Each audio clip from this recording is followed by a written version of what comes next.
Alhamdulillah,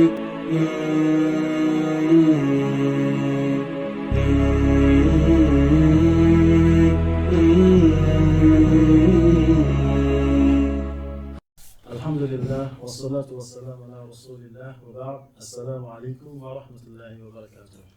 Alors, soyez les bienvenus sur le programme aujourd'hui encore.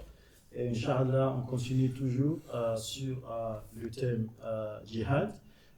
On fait les éclaircissements sur la question de l'utilisation, des mauvais usages et aussi les abus du thème djihad. Et aujourd'hui, il est question de faire des éclaircissements sur le fait de contextualiser les versets coraniques sur le djihad. Je m'appelle Teslim Adeyema et j'ai avec moi dans le studio Oustaz Murtala Saad, salam alaikum. Et aussi Oustaz Mohsin Hamza, salam alaikum. Wa alaikum salam wa rahmatullahi wa barakatuh. Inch'Allah, Oustaz Mohsin, comment les versets relatifs à la guerre dans le Coran devraient-ils être correctement compris? Y a-t-il des conditions à remplir avant que la guerre devienne permise dans l'islam? Et pourquoi le contexte textuel et historique d'un verset est-il important pour comprendre des textes particuliers? Alhamdulillahi Rabbil Alamin, wa salatu wa salam ala Rasulillah, amma ba'd. Le verset relatif à la guerre dans le Coran et aussi venant de la tradition du prophète Mohammed sallallahu alayhi wa sallam devait être compris suivant certains critères. Tout d'abord, ces versets ont été révélés dans des contextes bien définis. Allah subhanahu wa ta'ala peut narrer la même guerre dans plusieurs sourates parce que au fur et à mesure que les choses passent dans la vie du prophète Mohammed sallallahu alayhi wa sallam, il y a des versets qui ont été révélés chaque fois. Au cours de la guerre, on peut avoir affaire de mariage, les versets de mariage vont suivre, on peut avoir affaire de qu'on appelle de la perversité, les versets vont sortir. Donc c'est ainsi de suite, comme ça les choses ont été révélées. C'est pour dire tout d'abord que celui qui veut utiliser les versets, s'il n'est pas du domaine, le mieux c'est de se rapprocher des experts. Vous voyez, les juristes, pour poser ses inquiétudes, tout ce qu'il a comme problème, et il sera bien élucidé suite à ça. Maintenant, pour nous qui sommes des apprenants, des chercheurs, il y a quelque chose qu'on appelle ihatatul nas. C'est-à-dire, il faut au moins avoir un œil global sur les tests. Un œil global sur les tests. Là, ça permet, on ne peut pas voir un seul hadith et commencer par crier et commencer par dire c'est ça. Alors que tu ne connais même pas dans quel sens le hadith dans quel sens ce hadith est venu. Alors qu'il y a plusieurs hadiths qui sont venus encore dans d'autres sens. Avec lorsque tu rassembles, tu fais le jam, on peut trouver quelque chose de potable dans ça. On appelle ça nas. Le fait d'avoir un œil global sur les tests, ça permet véritablement de bien traduire, de bien comprendre les versets. Parce que mal compris les versets, c'est ça qui enrichit ce que nous avons aujourd'hui. On peut avoir un petit groupe, une petite famille qui va dire, lui faire le djihad. Il va commencer dans son quartier. Il va commencer par tuer les non-musulmans. Il va entrer dans les églises. Il va maltraiter les gens. C'est parce qu'il a mal compris. Il pensait qu'en lisant la traduction du Coran, ou en lisant Riyad al-Salihin, qui est d'habitude dans toutes les mosquées, il a déjà compris la religion. Il va dire, lui va appliquer la religion, il se pense le meilleur, il va dire, il va entrer même au paradis, alors qu'il sera condamné. Parmi aussi les critères qu'on peut citer, nous avons aussi également ce qu'on appelle Sabab al-Nuzul. Ce pourquoi les versets ont été révélés, dans quel contexte. Donc, on parle de Sabab al-Nuzul pour les versets, on parle de Sabab al-Wurud pour les hadiths du prophète Mohammed sallallahu alayhi wa sallam. Donc, il doit faire l'effort aussi de comprendre ces genres de choses-là pour pouvoir mieux traduire les versets d'Allah et la tradition du prophète Mohammed sallallahu alayhi wa sallam. Et les savants ont donné quelques règles aussi également, parmi lesquelles ils ont dit que tu dois connaître les versets qui ont trait avec qu'on appelle la légifération de la guerre. Pourquoi? Quelles sont les raisons qui nous amènent à cette guerre? Je prends la guerre de Badr. Tu dois connaître les versets qui ont trait avec le début de la guerre. Les versets qui ont trait avec pendant la guerre. Les conduites à tenir, tout ça là, on doit faire l'effort de connaître ça. Aussi également les versets qui ont trait avec la fin de la guerre. Oui, toutes ces choses-là, ça aide beaucoup pour mieux comprendre. Parce que tu ne veux pas prendre un verset maintenant, tu ne sais pas, le verset, est-ce que ça se trouve au début de la guerre, au milieu de la guerre, mais vers la fin de la guerre. Donc, il prend cette décision, il va dire c'est ça, alors qu'il a mal compris et les choses là. Il a aussi des règles comme les maqams aussi, on avait cité ça hier, comment dit-on, la règle de Nasr wal Mansour, il doit comprendre ça, et tout ça là, ça va beaucoup l'aider. Et nous avons aussi d'autres savants qui disent, lorsque tu prends un verset, la moindre des choses que tu peux faire, il faut les 5 versets avant le verset en question, et 5 versets après le verset en question, ça peut te donner, qu'on appelle, Un aperçu du un contexte. aperçu du contexte dans lequel le verset là a été révélé. Donc, le prophète Mohammed sallallahu alayhi wa sallam, il a dit, par exemple, il a dit, combattez ceux qui vous combattent, mais ne transgressez pas les limites. Il faut voir, ce verset là est venu quand? C'est le Seigneur a été révélé quand? Le prophète Mohammed sallallahu alayhi wa sallam. Donc, de façon brève, voici quelques règles qui vont nous permettre de mieux comprendre les versets, pour ne pas mal les interpréter, et on sera blâmé le jour de la résurrection. Merci beaucoup. Donc, il y a des conditions qu'il faut comprendre avant la légifération de la guerre, pendant la guerre et aussi après la guerre. Et à part cela, il y a aussi des techniques que les savants utilisent pour traduire, pour comprendre les textes coraniques. Et l'Oustaz nous a donné quelques-uns, comme le Terji, comme le Nasr wal-Mansur. Tout cela, il faut comprendre ces principes d'interprétation du texte avant de les utiliser. Merci beaucoup, Oustaz. Oustaz Saad, quels sont quelques exemples des versets clés du Coran qui se rapportent au contexte de la justification et du début des hostilités de la guerre, comme l'Oustaz Mohsin vient de nous dire? Bismillah, sallallahu alayhi wa sallam, Muhammad wa ala alihi wa sahbihi wa man wala, amma ba'd. Le tout premier verset qu'on peut peut-être citer qui nous parle du début de guerre ou de ce qu'on appelle djihad. C'était à l'époque quand le prophète sallallahu alayhi wa sallam et ses compagnons étaient à la Mecque après avoir été persécutés, agressés, maltraités, surtout les compagnons du prophète sallallahu alayhi wa sallam, après tout ce qu'ils ont subi comme violence. Allah subhanahu wa ta'ala, à un moment, a révélé ce verset qui disait Udina lilladhina yuqataluna bi'annahum zulimu wa inna Allah ala nasrihim laqadir alladhina ukhriju min diyarihim bighayri haqqin illa an yaqulu rabbuna Allah ولولا دفع الله الناس بعضهم ببعض لهدمت صوامع وبيع وصلوات ومساجد يذكر فيها اسم الله كثيرا ولينصرن الله من ينصره إن الله لقوي عزيز. Donc c'était le verset qui autorisait, qui donne la permission au prophète sallallahu alayhi wa sallam de riposter, de répondre à des violences qui ont été subies et qui ont eu à endurer pendant tout ce temps-là. Et on peut aussi, quand on regarde le sens de ce Coran, Allah subhanahu wa ta'ala disait Aujourd'hui, on vous a autorisé parce que vous avez été quoi? Victime d'agression. Donc, ça nous montre clairement que s'il n'y avait pas eu cette agression-là, s'il n'y avait pas eu cette violence contre des gens paisibles, tous leurs problèmes, tous leurs péchés, c'est parce qu'ils ont appelé les gens à adorer Allah subhanahu wa ta'ala. Et c'est pour ça qu'ils ont été agressés. Donc, on comprend bien que l'islam, comme on le dit toujours, malgré tout ce qui est d'autres essayent de coller à l'islam de violence, on comprend bien que l'islam c'est une religion de paix. Et on peut prendre aussi un autre verset cité dans la sourate 9, verset 12 à 13, là où Allah subhanahu wa ta'ala disait Ala tuqatiluna qawman nakathu aymanahum wa hammu bi ikhraj ar-rasuli wa hum qad bada'ukum awwala marra. Et surtout cette partie-là, wa hum bada'ukum awwala marra.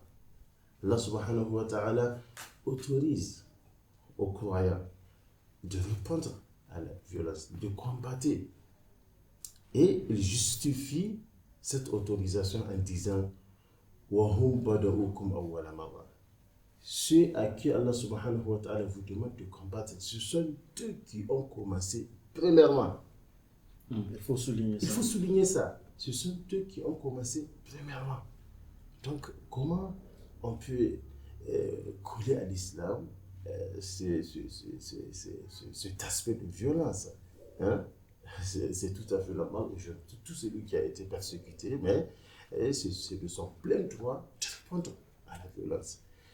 Et je vais peut-être finir en citant aussi... Je crois que, à tous ceux qui font la définition du djihad comme la guerre ou même la violence, je crois qu'ils doivent, ils doivent bien écouter ce verset, parce que le Coran dit c'est eux qui ont commencé l'agression avant la première pouvoir. Donc c'est pas le musulman. C'est pas le musulman. Le musulman a fait recours à la violence parce que il veut riposter, parce qu'il a été agressé. Il a été agressé. Donc, peut-être le dernier verset, comme je le disais, ce n'est que juste.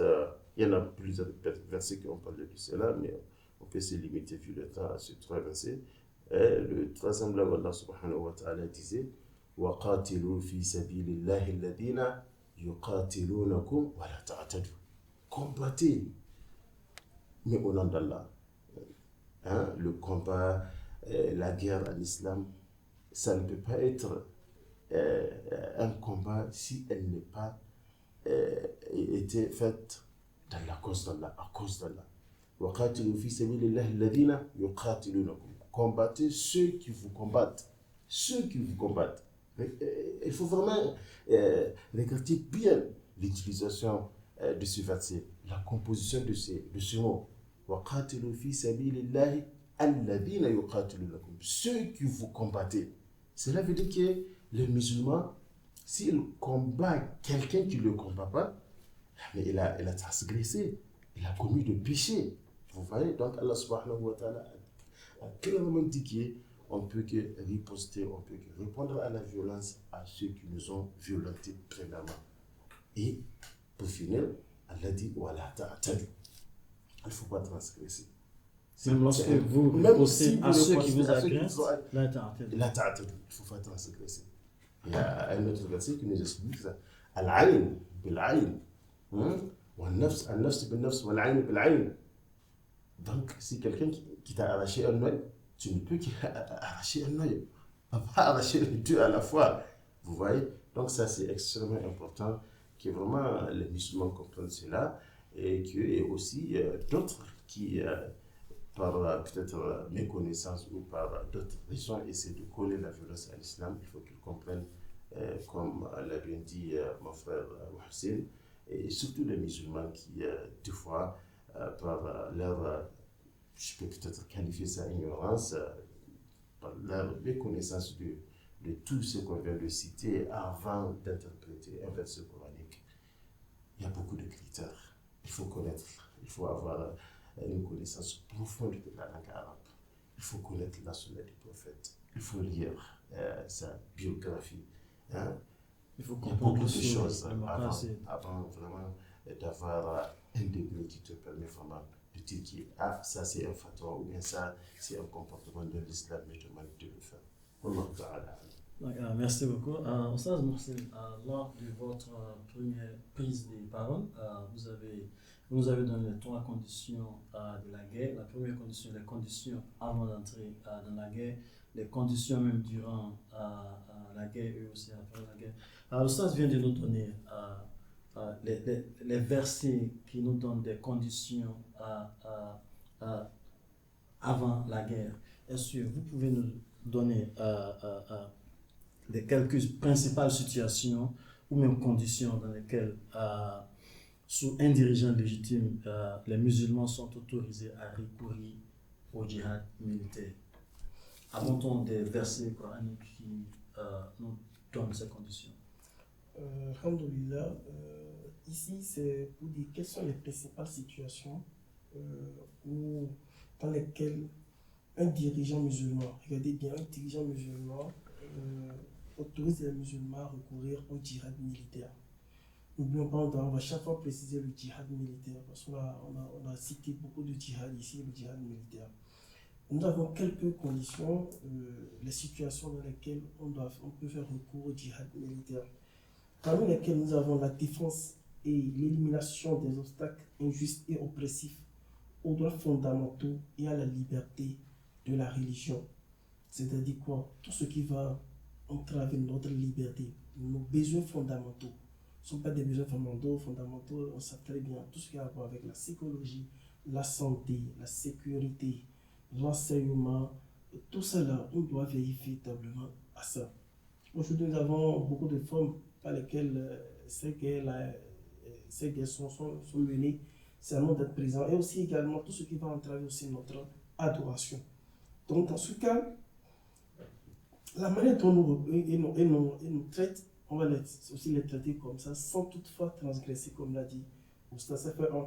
Deux aussi également, nous avons, lorsqu'on est certain que nous avons une attaque imminente, une attaque, on a les preuves que quelqu'un se prépare pour nous attaquer. Il ne faut pas attendre. Il ne faut pas attendre. Le prophète Mohammed nous a appris ça. Nous a appris ça. Allah dit c'est-à-dire préparez-vous, soyez prêts pour ceux-là, vos ennemis, les ennemis d'Allah subhanahu wa ta'ala. C'est pour dire, lorsque vous êtes certain qu'il y a une attaque imminente qui s'annonce, vous pouvez toutefois répondre le plus vite possible. Nous avons quelques cas où le prophète Mohammed sallallahu alayhi wa sallam, il est parti à Tabouk. Le prophète a eu vraiment pour dire, il se prépare déjà. Nous avons les Juifs, les Byzantins, les Perses, là. Ils ont formé une alliance pour venir lutter contre le prophète Mohammed sallallahu alayhi wa sallam et la communauté à Médine. Le prophète a appris qu'ils étaient à Tabouk, ils sont rendus à Tabouk pour les empêcher. Parce que s'ils viennent chez eux, ils vont détruire beaucoup de choses. Nous avons aussi également d'autres comme qu'on appelle les Byzantins, où ils préparent aussi la guerre. Il a envoyé. Souvent, le prophète, il envoie des émissaires pour les espionner, pour prendre des informations. Comment se préparer véritablement, on a eu vent de ça. Si c'est vrai, on va maintenant pour les attaquer. Voici encore une autre situation où le prophète Mohammed met le djihad qui a militarisé. Autre chose aussi également, c'est lorsque vous êtes, qu'on appelle à votre propre défense. À votre propre défense. Et donc vous êtes dans votre maison, un cambrioleur il est venu pour vous cambrioler, vous devez répondre. Vous devez répondre. Et suivant vos capacités, vous devez répondre. Et Allah dit ceci dans le Coran, dans Surat al-Baqarah, il a dit combattez ceux qui vous combattent, mais ne transgressez pas les limites. Dans ce verset-là, de façon générale, ça prend en compte aussi également les défenses personnelles. Lorsque vous êtes dans le besoin, vous défendez. Vous voyez, donc si on ne fait rien à vous, vous n'avez pas le droit de vous défendre. Donc si vous êtes menacé, vous vous défendez, ça sera une défense personnelle. Non. Inch'Allah, merci beaucoup. Donc, dans ce cas, le djihad devient une obligation personnelle. Donc, une personne peut se défendre lorsque il est attaqué, par exemple, par des voleurs, par des cambrioleurs. Inch'Allah, merci beaucoup. Quels sont quelques exemples des versets clés du Coran qui se rapportent au contexte de la conduite et des conditions d'engagement après le début des hostilités et de la guerre? Bismillah, alhamdulillah. Effectivement, si on regarde dans le Coran, nous comprenons aisément que Allah subhanahu wa ta'ala a bien autorisé aux musulmans de répondre quand ils sont, de répondre à la violence, quand elles sont violentées. Et ça, c'est la pratique de toutes les nations, même dans l'histoire récente. Si vous prenez peut-être l'exemple ou le discours de l'ancien Premier ministre britannique au nom de Winston Churchill, qui a qu'il a fait en réponse aux hostilités de l'Allemagne. Hein? Hitler, qu'est-ce qu'il a dit? Il dit, nous les combattants, c'est-à-dire les Allemands, hein, sur les plages, dans les rues, hein, dans les champs, dans les airs, sur les mers. Donc, vous voyez, il est en train de faire une allusion que ils ont été attaqués par les Hitler, les Allemands, donc ils vont répondre ils aussi à cette violence. Voilà, et donc c'est le contexte qui justifie ce genre de situation. Et donc c'est dans ce sens-là, l'islam aussi a autorisé aux musulmans, dans des situations pareilles, s'ils ont été attaqués, s'ils ont été agressés, de répondre à cette agression. Hein, c'est pour cela, le verset qui vient d'être traduit par Mohsin, là où Allah subhanahu wa ta'ala disait وَاقْتُلُوهُمْ حَيْثُ ثَقِفْتُمُوهُمْ وَأَخْرِجُوهُمْ مِنْ حَيْثُ أَخْرَجُوكُمْ وَالْفِتْنَةُ أَشَدُّ مِنَ الْقَتْلِ وَلَا تُقَاتِلُوهُمْ عِنْدَ المسجد الحرام حتى يقاتلوكم فيه فإن قاتلوكم فاقتلوهم كذلك جزاء الكافرين. Donc, si vous combattez, il faut répondre vous aussi. Ok, même si d'écouter malgré le premier lieu saint de l'islam qui est la Kaaba, Allah subhanahu wa ta'ala interdit aux musulmans de faire le combat. Et s'ils ont été attaqués au sein de Kaaba, Allah subhanahu wa ta'ala les autorise aussi de répondre à cette attaque-là. Hein? Mais Allah subhanahu wa ta'ala, il précise toujours à condition qu'ils soient, ce sont ceux qui ont été premièrement attaqués. Voilà. Et il y a aussi d'autres versets qui illustrent cela. Là où Allah subhanahu wa ta'ala disait يا أيها الذين آمنوا إذا ضربتم في سبيل الله فتبينوا ولا تقولوا لمن ألقى إليكم السلام لست مؤمنا تبتغون عرض الحياة الدنيا فعند الله مغانم كثيرة كذلك كنتم من قبل فمن الله عليكم فتبينوا إن الله كان بما تعملون خبيرا. Donc إذا ضربتم في سبيل الله فتبينوا. Et ça, on l'a donné le sabab al-nuzul. C'était pendant le combat, là où il y a un de mécréants a prononcé la ilaha illallah, et un des compagnons du prophète sallallahu alayhi wa sallam, malgré qu'il avait prononcé la ilaha illallah, il l'a tué. Le prophète sallallahu alayhi wa sallam, quand ce compagnon-là il justifie pourquoi il a prononcé la ilaha illallah, il disait qu'il l'a prononcé parce qu'il avait eu peur de mourir. Le prophète disait Ashaqaqta qalbahu, as-tu opéré son cœur pour savoir que le fait qu'il a embrassé l'islam pendant cette guerre-là, est-ce que tu as eu un œil sur son cœur pour savoir que ce qu'il a prononcé là, c'est véridique ou pas? Donc ça là, c'est pour nous dire que l'islam, même s'il autorise la guerre, il demande aux musulmans de se renseigner, d'être sûr que ce groupe-là qu'ils vont attaquer. On va le voir dans d'autres épisodes là où le prophète sallallahu alayhi wa sallam, après des informations qu'il avait reçues, il s'est déplacé vers une communauté qui se préparait pour, selon l'information, qui se préparait pour attaquer les musulmans. Mais quand le prophète sallallahu alayhi wa sallam a su que l'information n'était pas véridique, qu'est-ce qu'il a fait? Il s'est replié, il est rentré sans qu'il attaque cette communauté. Donc c'est de ça que ce verset est en train de nous expliquer. Donc comme on l'a bien expliqué, il y a un savant au nom de Khalid Abdul Al-Fadl qui disait clairement que dans le Coran, qui parlait par rapport aux conditions de guerre, il dit,